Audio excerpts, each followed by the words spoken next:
My story, folks, is a story of change and a story of hope and a story of second chances. And first, I'd like to say, we live in a world today that tries to bend the way we think and tries to twist our reality and tries to make us believe things that are not true. We live in a world today that says immorality is okay. Addiction is okay. Pornography is okay. Whatever makes you feel good, whatever is good for you at the time, that's fine. And probably one of the biggest misconceptions the world tries to jam down our throats is this. That is, in this life, you can't be considered successful unless you put all your time and your energy into the material things of this world, the homes and the cars and the money. And for the biggest part of my life, I lived that lie, and I overemphasized things that really didn't have any meaning. And I didn't put enough emphasis on things that absolutely meant everything. But what I was probably the most guilty about after having so many great things happen to me in my life is I not one time did I ever stop and say thank you. Now, I'm embarrassed to say that. But see, I never did that. And instead, what I had told myself was, I'm a nice guy. And I'm a hard worker. So that must mean I deserve it. Isn't that sad? And don't get me wrong, I went to church. Let me rephrase that. I took up space at church. Can you relate to that?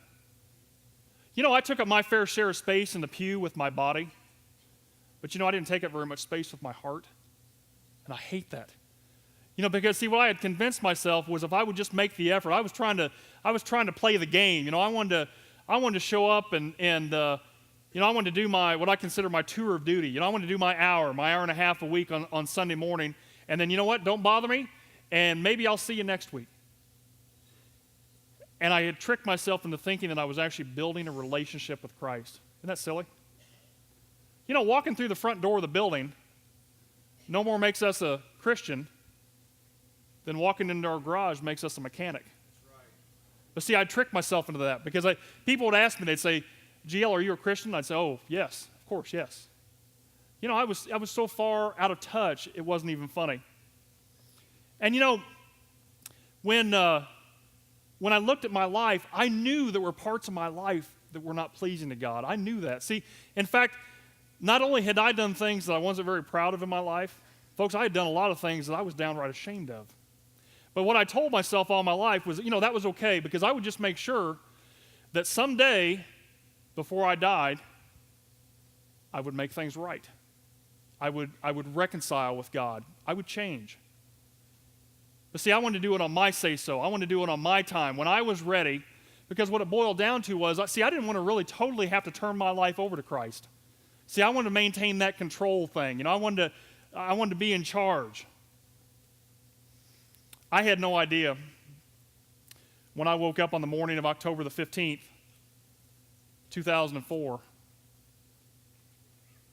That was the day God had had enough of my shallow promises. That was the day God was going to show me exactly who was in charge here. I was a motocross rider all my life. My dad put me on a dirt bike when I was a kid, and I rode and I raced a little bit, but I was on a bike for almost 30 years. And I can kind of remember a common theme out of all the years I rode, and that was this: it had to be fast. If it wasn't fast, it was boring. I used to have a thing I used to tell the guys I rode with. It was kind of a little catchphrase that I had, and it went like this: is if you're not crashing every now and then, you're not riding fast enough. And as crazy and as insane as that sounds, that's actually what I thought. Not sure if you can see the numbers on my number plate. My number plate read 911, and that was kind of the joke with the guys that I rode with. I always had kind of teased them. I always told them, I said, listen, don't try to keep up unless you're prepared to call 911. So when you think along those terms, when you live that type of mentality, it's going to cost you every now and then. And it did. I had my share of the stitches, and I had my share of the broken bones, and I had the share of the stints in the hospital and the surgeries. But this day was going to be very different. I was on a 3-day riding trip in West Virginia. I had done this particular ride 7 or 8 times before, and it was very, very rugged mountain trail, coal mining area. Very rocky, very technical terrain, since I was going to go down to West Virginia and ride for the weekend, my wife Tina decided to come back here to Missouri to visit our family, bring the twins back, let them see Grandma and Grandpa's. So I was down in West Virginia, and she was back here. And on the very first day of this ride, I was maybe an hour to hour and a half up into the mountain. And I came around a blind, kind of a hairpin blind corner. And I can remember kind of being in shock when I came out of the corner because I realized that there were two four-wheelers that were on the same trail. But we were going in opposite directions. And in all the commotion, I got flipped over the handlebars head first. And it was one of those things how it happened so fast, but yet everything slowed down. Everything was in slow motion. And I can still to this day remember that bone-crushing impact. I remember tumbling, and I can remember seeing a hand go past my helmet. And I remember thinking for a second, man, it looked like my hand. And I remember tumbling again, and I saw the boot that I'd put on that day. I remember seeing my boot go past my face. And it was literally like somebody had chopped my head off and rolled it down the trail. Because when I finally came to a stop, I couldn't breathe. I couldn't catch my breath. I had knocked the wind out of myself lots of times before, but I couldn't catch my air, you know. And it was at that time that panic came over me like I've never panicked in my life. I'm a man. I panicked big time because I realized I hadn't knocked the wind out of myself at all. I had just paralyzed myself from my neck down, and I was now a total quadriplegic. I call that my moment of truth. I bet it doesn't shock anybody in this room if I tell you this. Would it shock you if I told you that at that very moment, I didn't have one single thought about how big my house was, what I had parked in the driveway, or the amount of money I had in the bank?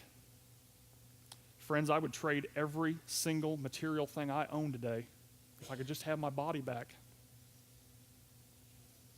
You know, the one thing that kept going through my head after I somewhat calmed down, the one thing that I kept thinking of was, my gosh, if I can't move my arms and my legs anymore, how am I ever going to be able to hug my family again? And it took them forever to get me out of the mountain. I was so deep in the mountain, and by the time they got me down to the base of the mountain, they weren't able to lifeline me because the weather had grounded all the helicopters that day. So they had to take me by ambulance to what I call kind of a pit stop hospital. And I can remember showing up there, and they said, whoa, not here. We can't handle this here. And so it was then well over 100 miles to the nearest larger hospital. From the time that I actually had my crash until the time I actually arrived at a real hospital was over 12 hours. I was nervous and I was scared. You know, I kept thinking, you know, maybe there's something they could do. Maybe they'll get me where they need to get me, and they'll be able to operate. They'll be able to do something. They'll be able to fix me. The ironic part of the whole thing was, those of you that remember the actor that played Superman, Christopher Reeves. Christopher Reeves had just died on that Monday. And I can remember his face was all over the news that he had passed away. And I can remember seeing that earlier that week. I remember feeling, when I heard that he had finally passed away, I almost remember feeling relieved. I was almost glad that his struggle was finally over, because I couldn't imagine, you know, he was paralyzed from his neck down, and he had the ventilator in his neck, and I just couldn't imagine having to live my life like that. And so when I heard he passed away, I was almost glad to hear that. And 5 days later, that was me.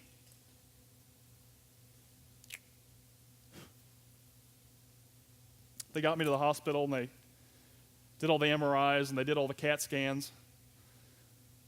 The doctor came in. I kind of played dumb on the thing, and I said, you know, so tell me something. How long am I going to be paralyzed? And I can still see the look on his face today. And he said, Mr. Woods, I'm sorry, but I don't think you understand. There's nothing we can do for you. Once you've done what you've done to your spinal cord, there is no reversing it. And to tell you that I was devastated would be the understatement of the year. I've tried to find the words over the years to even describe this. The best I can ever come up with is to tell you this. I was absolutely sick to my stomach, distraught. I was so distraught.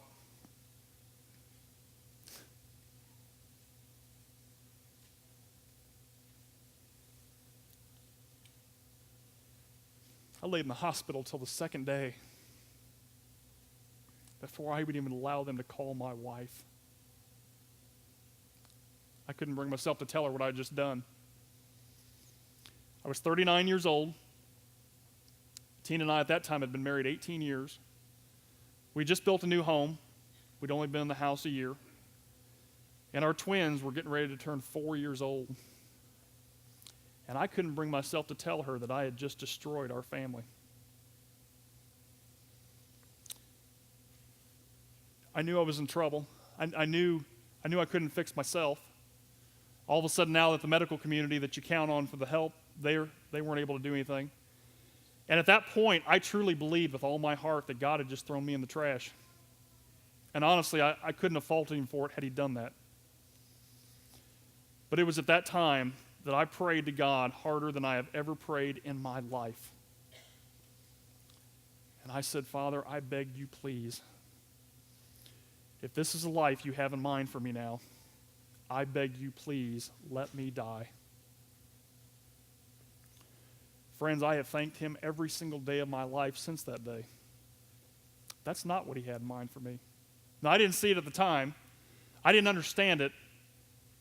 But God was going to use the darkest hour of my life to prepare me for this time of my life.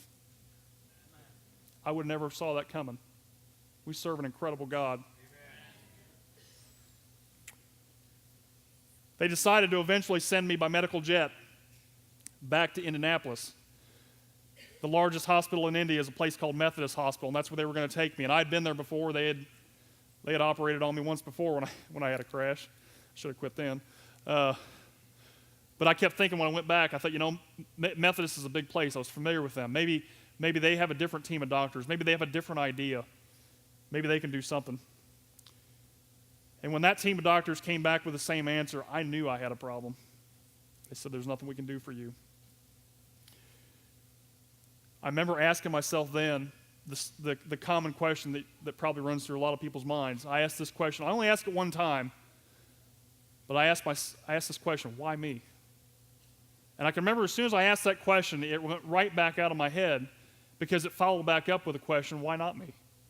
I'm no better than anybody else. I mean, this kind of thing happens to somebody. Deep down in my heart, I knew exactly why me. They decided to go ahead and send me off to live in a rehabilitation hospital. It's a place called RHI. It's very popular out our way. Those of you that are familiar with the Indy 500, it's the facility that the Indy 500 drivers go when they get hurt. And so they sent me there to live. And I have to tell you this, going to that facility was the most humbling experience of my life. There's a passage in Luke that talks about this very thing. It's Luke 18:14. And it says, he who exalts himself will be humbled, but he who humbles himself will be exalted. I spent the biggest part of my life exalting myself. I pat myself on the back, and I got humbled big time. I can't think of very many things more humbling than to have a total stranger have to feed me my food every day, or worse yet, have to wipe my rear end. Not at the same time, you understand? Learned that one the hard way. But it was at that time, that I had not made up my mind that I wanted to make it. Now, people would come to see me. I'd have visitors come, and I'd try to put on the happy face. But, when I was by myself, I kept asking myself, how am I going to live like this? I can't do this. I don't think I ever gave it much thought before that time. Did you ever wonder how far the body of Christ reaches out? I don't think I ever thought about it too much before then. But I was in the hospital, in that rehab hospital a week or so, and I started getting calls and cards from people in my local church and my local community. And next week or so, I started getting cards and calls from people in other churches and other communities. It wasn't too much longer. It was other parts of the state, and it wasn't too much longer. It was other states. And then after a while, I started getting cards from people that I didn't even know who they were. and people that didn't know who I was. You know, somebody sent me a card from Japan. They didn't have any idea who I was. That is the body of Christ. We are the church. We are the body. And never underestimate how far we reach. The very first day I was in therapy, I can remember one of the nurses asked me, they said, Mr. Woods, we'd like to have you set some goals while you're here with us. What would you like to accomplish while you're here? And I thought that was a little odd because I kind of blurted it out. I said, well, I want to walk again. They said, whoa. Time out. Why don't we begin with some smaller things? Let's not get carried away here. I said, all right.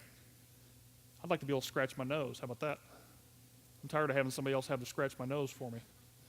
I'd like to be able to change the buttons on the remote control for the TV. That's a guy thing. You ladies wouldn't get that. That's important, you know. Because at that time, I couldn't even call the nurses into my room. They literally had to take my nurse call button and pin it to my pillow so that when I needed somebody, I'd have to roll my head over on it to get somebody in there. How God can take some things like that and turn them into something good is unbelievable to me. But you ever heard the old saying, you know, you don't have to look around very long before you find somebody that's got it worse off than you? That's a fact. One day God decided to show me something that opened up my eyes. It woke me up. They brought a young man in that was going to share my room. He was a young man about my age. They brought him in on a flat bed, a stretcher. And come to find out when the doctor came in to talk to him, come to find out this young man had been paralyzed from his neck down for 20 years. His girlfriend had shot him in the neck. The doctor asked him, the reason why he was back in there, he had had some type of a medical pump installed in him. And the doctor said, Jesse, while you're here, we'd like to get you to sit up in a wheelchair. And he said, when was the last time you sat up? And Jesse said, 1997. This was 2004. That man had been flat on his back for 7 years. I wanted to cry. I found myself praying for Jesse. You know, I was in just as bad a spot as he was. I felt so bad for him. I started praying for him. And it was then that God spoke to me. And God told me I was going to be okay. I wasn't sure how things were going to turn out, but I can just remember feeling, I felt comfort. I just remember, I thought, you know what? However it's going to happen, however it's going to turn out, it's just going to be the way it's going to have to be. But I'm going to have to make this work. It'll be okay. But you know, I've heard people say this, and you have too. I've heard people say, I used to hear this in the past, and people say, God spoke to me. And I used to hear that and think, you know, God spoke to you. What are you talking about? You know, because I'm sorry, but I'm not hearing anything. Until I realized that God's not speaking to us where we're going to hear him this way. He's speaking to us where we're going to hear him this way. Right. And once I realized that, I understood he'd been talking to me for a long time. I just wasn't listening. I was too busy running with the crowd. I was too busy doing my own thing. I was too busy absorbed in me. I couldn't hear him. Right. Yeah. And it was at that moment that God put drive into me and perseverance into me and fight into me. I finally made up my mind. I wanted to make it. You've all heard Philippians 4:13. I heard Philippians 4:13 like a broken record. Now, the way I was hearing it was a little bit different than the way it's actually worded in the Bible. The way it's worded in the Bible, it says, I can do all things through Christ who strengthens me. Well, I was hearing it just a little bit different. I was hearing it a little bit stronger.